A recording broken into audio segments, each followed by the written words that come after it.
اے رسول امین، خاتم المرسلین، تجھ سا کوئی نہیں، تجھ سا کوئی نہیں، اے سبز گنبد والے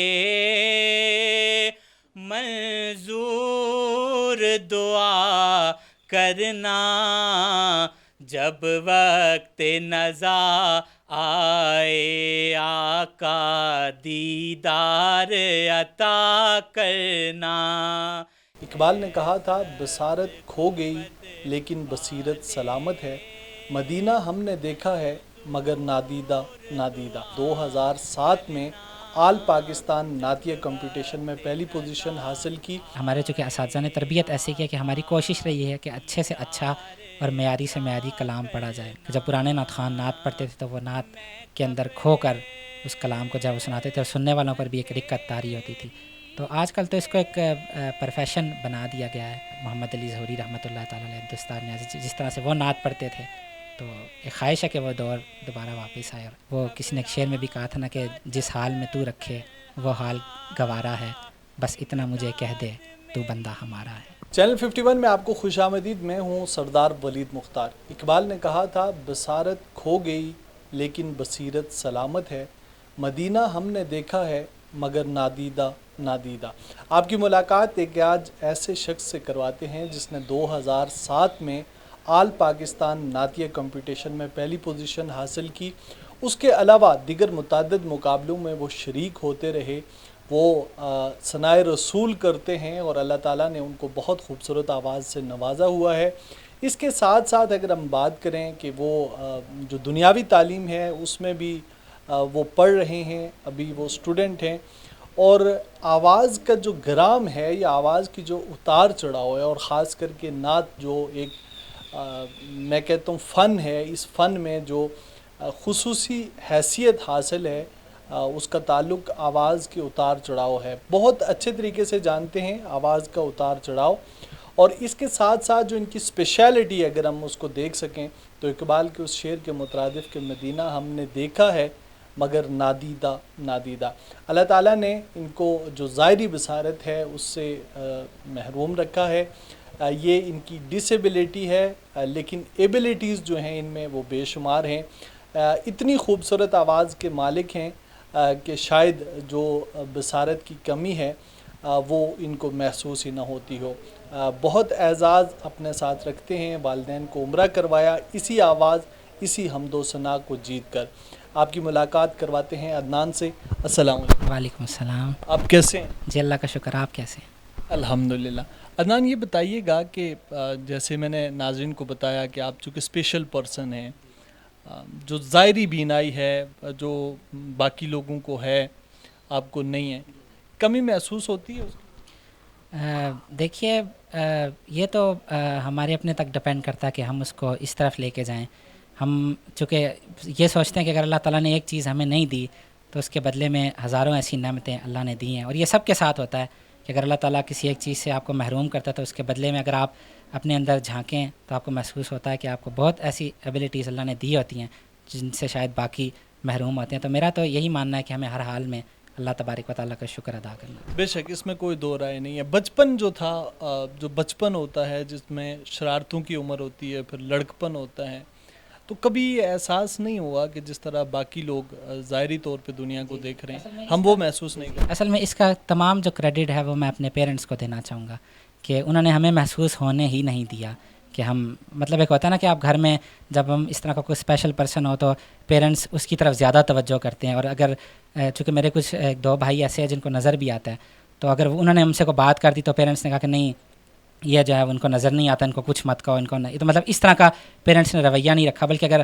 ہماری اور ان کے آپس میں کوئی ایسے لڑائی جھگڑے بھی ہوئے اور غلطی ہماری ہوئی تو اس میں ہمیں اس پہ برابر کی ڈانٹ پڑی، مطلب ایسا انہوں نے محسوس نہیں ہونے دیا کہ یہ نابینا ہے یا، اور جب ہم ان کے ساتھ جاتے تھے تو تب بھی انہوں نے ہمیں ہمیشہ کہا کہ مجھے محسوس کر کے چلو، میرا ہاتھ نہیں پکڑو، تو انہوں نے ہماری تربیت ہی شروع سے ایسی کی کہ ہمیں کبھی محسوس نہیں ہونے دیا کہ ہمارے اندر ایک ایبلٹی نہیں ہے۔ اچھا، عام زندگی میں کیا معمول ہوتا ہے؟ آپ کوئی آج کل کام کرتے ہیں، پڑھتے ہیں، اس حوالے سے ہمارے ناظرین کو آگے؟ جی جی ظاہر ہے ابھی تو ایجوکیشن ہی کنٹینیو ہے، اس کے علاوہ جاب وغیرہ کا بھی کچھ ایک دو جگہ کیا ہے. اس کے علاوہ جو میری مصروفیات رہتی ہیں وہ محافل کے حوالے سے ہی رہتی ہیں، کیونکہ میرے والد صاحب کا ایک چونکہ سلسلہ بھی ہے، تو اس حوالے سے کافی ایک معقول تعداد میں لوگ ہمیں جانتے بھی ہیں اور لوگوں کو میرے بارے میں پتہ بھی ہے، تو محافل میں ہی میرا ابھی تو زیادہ وقت وہیں گزرتا ہے میرا.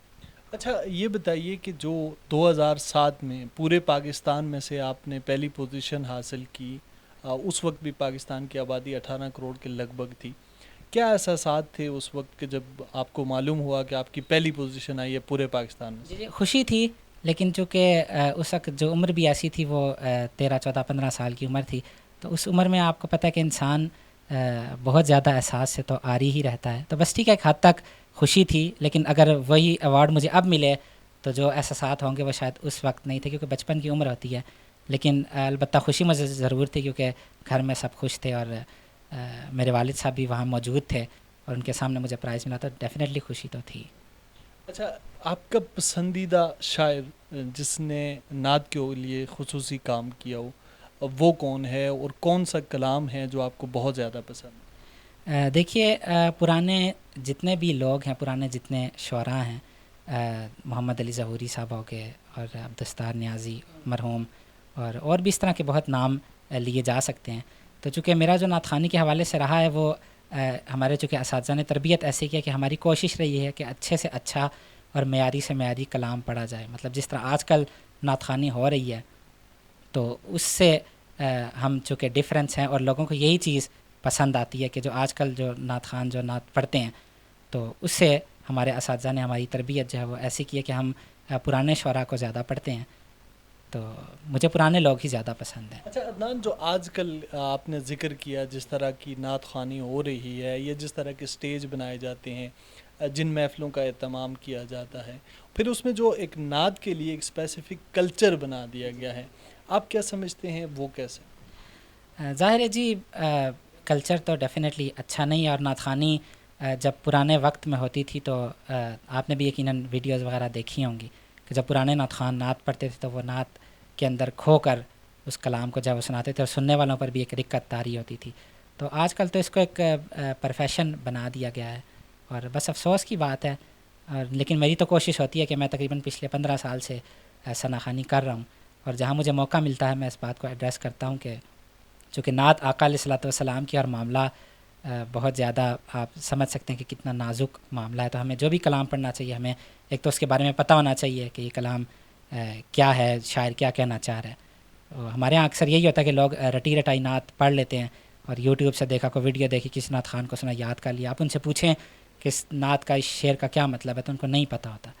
تو ہم دعا ہی کر سکتے ہیں کہ اللہ تبارک و تعالیٰ وہ وقت دوبارہ لائے جب جن کا میں نے نام لیا، میرے جو استاد سید منظور الکونین صاحب ہیں اور محمد علی ظہوری رحمۃ اللہ تعالیٰ علیہ، عبدالستار نیازی، جس طرح سے وہ نعت پڑھتے تھے، تو ایک خواہش ہے کہ وہ دور دوبارہ واپس آئے اور اچھے نعت خوان ہمیں سننے کو ملیں.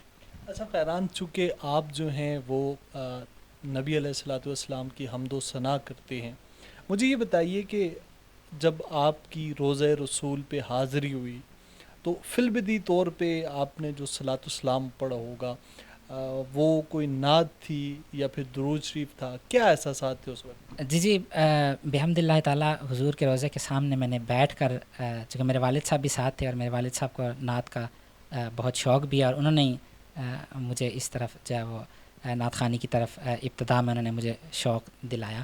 تو ہم نے وہاں بیٹھ کر آقا علیہ الصلوۃ والسلام کی نعتیں پڑھی ہیں، اور بلکہ میں آپ کو بتاؤں وہاں ان کے پرسن آئے بھی تھے اور انہوں نے کہا تھا کہ بھئی آپ لوگ کیا کر رہے ہیں، کیوں آپ لوگ پڑھ رہے ہیں؟ تو میرے والد صاحب نے ان کو جواب دیا کہ ہم سلام پڑھ رہے ہیں آقا علیہ الصلوۃ والسلام کا. تو پھر وہ چلے گئے. تو الحمدللہ مجھے وہاں بیٹھ کر حضور کی بارگاہ میں ثنا خوانی کا شرف حاصل ہوا ہے. اب آپ سے کلام بھی سنیں گے، لیکن یہ پریسائزلی مجھے بتائیں کہ زندگی میں سب سے خوشی اور سب سے غم، دو ایسے کون سے موقع تھے کہ جو آپ نے زیادہ محسوس کیے، خوشی اور غم؟ جی سب سے بڑا جو خوشی کا میرے لیے موقع تھا وہ 2012 میں جب میں نے ایک کمپٹیشن میں ون کیا. اس وقت چونکہ انہی دنوں میں میری طبیعت بھی کچھ خراب تھی، تو مجھے گھر والوں نے آپ یہ سمجھے کہ جیسے فورسلی مجبور کیا کہ بھئی آپ اس کمپٹیشن میں جائیں. اور میں وہاں گیا اور میں نے وہاں پر پرائز جیتا اور مجھے عمرے کے 3 ٹکٹ ملے، جس میں میری والدہ بھی گئی اور میرے والد صاحب بھی گئے۔ والد صاحب تو چونکہ پہلے بھی جا چکے تھے، میری والدہ کی بہت بڑی خواہش تھی۔ اور اگر آپ مجھے اجازت دیں تو میں آپ کو ایک چھوٹا سا واقعہ بھی سناؤں کہ ہوا کچھ ایسا تھا کہ چونکہ بچپن سے میری کچھ نیچر ایسی تھی کہ میں چونکہ تھا بھی، اب یہ سمجھے کہ تمام بھائیوں میں سب سے مطلب کمزور، اور میری طبیعت بھی اکثر کافی خراب رہتی تھی۔ تو میرے والد صاحب نے میری والدہ سے وعدہ کیا تھا کہ میں آپ کو عمرے پر لے کے جاؤں گا، تو امی چونکہ میرے حوالے سے کافی کنسرن رہتی تھی، تو جب والد صاحب نے ان کو کہا تو امی میری کہتی ہیں کہ میں نے اس وقت دل میں سوچا کہ میں چلی تو جاؤں گی، لیکن میں اس کو پیچھے کیسے چھوڑ کے جاؤں گی، کیونکہ اس کو ساتھ بھی لے کے نہیں جا سکتی۔ اگر اس کو لے کر گئی تو پھر باقی بھائی کہیں گے کہ جی ہمیں آپ کیوں نہیں لے کے گئی، ظاہر ہے وہ بھی ایک ہوتا ہے۔ تو میری امی کہتی ہیں کہ میں نے دل میں سوچا کہ میں کیا کروں گی اگر مجھے یہ لے کر کے، تو پھر اللہ کا کرنا ایسا ہوا کہ میں نے ہی وہ پرائز جیتا اور میں ہی ان دونوں کو جو ہے وہ عمرے پر لے کر گیا۔ اور اس کے علاوہ کبھی زندگی میں بہت زیادہ ذکر پہنچا ہو، دکھ ہوا ہو؟ نہیں جی، ایسی تو کوئی خاص سچویشن نہیں پیش آئی، بس میں نے آپ کو وہی بتایا کہ اگر دکھ انسان اپنے گنوانے بیٹھ جائے تو میرا خیال ہے کہ یہ رات گزر جائے گی، شاید آپ کی زندگی بھی گزر جائے، اور انسان چونکہ ہے ہی ناشکرا، قرآن مجید کہتا ہے، تو اس طرح تو بہت سی باتیں ہیں، لیکن اللہ تبارک و تعالیٰ کا بڑا کرم ہے، اور میں نے یہ کوشش کیا کہ ہر حال میں اس کا شکر ادا کیا جائے۔ وہ کسی نے ایک شعر میں بھی کہا تھا نا کہ جس حال میں تو رکھے وہ حال گوارا ہے، بس اتنا مجھے کہہ دے تو بندہ ہمارا ہے۔ بہت زبردست۔ اچھا، ہمارے ناظرین کے لیے جو ہے آپ کوئی کلام سنائیں گے، بلکہ بہتر یہ ہے کہ وہ سنائیں کہ جس سے آپ نے پرائز ون کیا۔ جی جی، وہ کلام میں بالکل اے رسول امین، خاتم المرسلین، اے رسول امین، خاتم المرسلین، تجھ سا کوئی نہیں، تجھ سا کوئی نہیں، ہے یہ اپنا عقیدہ، بصدق و یقین، ہے یہ اپنا عقیدہ، بصدق و یقین، تجھ سا کوئی نہیں، تجھ سا کوئی نہیں، اے رسول امین۔ بزم کونین پہلے سجائی گئی، پھر تیری ذات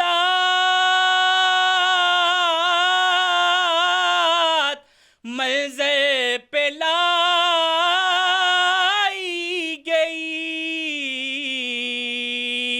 بزم کونین پہلے سجائی گئی، پھر تیری ذات منظر پہ لائی گئی، سید الاولین سید الآخرین، تجھ سا کوئی نہیں، تجھ سا کوئی نہیں، اے رسول امین۔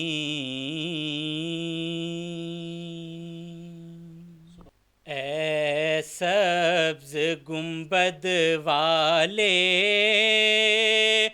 منظور دعا کرنا، جب وقت نزا آئے آقا دیدار عطا کرنا، اے سبز گنبد والے منظور دعا کرنا، جب وقت نزا آئے آقا دیدار عطا کرنا، میں قبر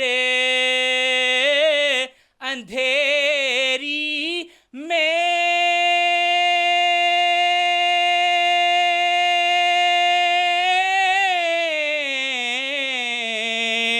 گھبراؤں گا جب تنہا امداد میری کرنے آ جانا رسول اللہ، امداد میری کرنے آ جانا رسول اللہ، روشن میری تربت کو للہ ذرا کرنا، جب وقت نزا آئے آقا دیدار عطا کرنا، اے سبز گنبد والے منظور دعا کرنا، جب وقت نزا آئے آقا دیدار عطا کرنا۔ سبحان اللہ، ماشاء اللہ، بہت خوبصورت۔ ناظرین، پروگرام آپ نے دیکھا، اپنے فیڈ بیک سے آگاہ کرنا مت بھولیے گا۔ مجھے دیجیے اجازت، اللہ ہم سب کا حامی و ناصر۔